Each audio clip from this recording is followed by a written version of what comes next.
My name is Michele McCourt, Senior Director for CancerCare's Co-Payment Assistance Foundation. I've been with CancerCare now for 10 years.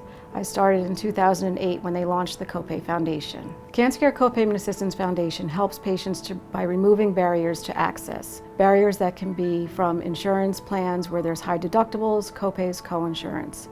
So we exist to provide a safety net for patients who, without our assistance, would not be able to access their treatments as prescribed by their oncologist.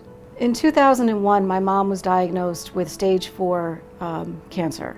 It had already metastasized to her brain. We didn't know where it started. It was already that far along. And my dad was a little older than my mom, so he had recently retired and was on Medicare. So she was 62 and she had no insurance. So along with the devastating diagnosis of metastatic cancer, we found ourselves having to go through the process and try and get her coverage. I became her advocate and her caregiver overnight.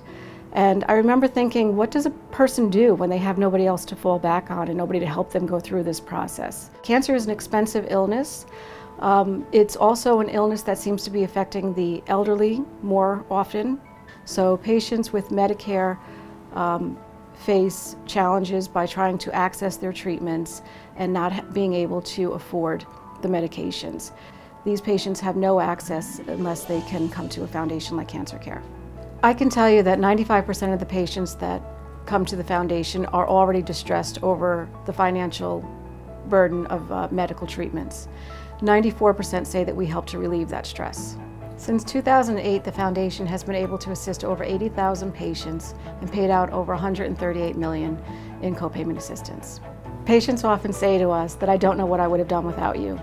Without your assistance, I would not have been able to afford my medication. You allowed me to focus on my treatment and getting better without the financial burden of how I was going to pay for my treatment. What I like most about my job is the ability to be able to come to work and do something good for people and leave work knowing that I made a difference in somebody's life. And then when I get a thank you note from somebody, it just really reiterates what I do and why I do it.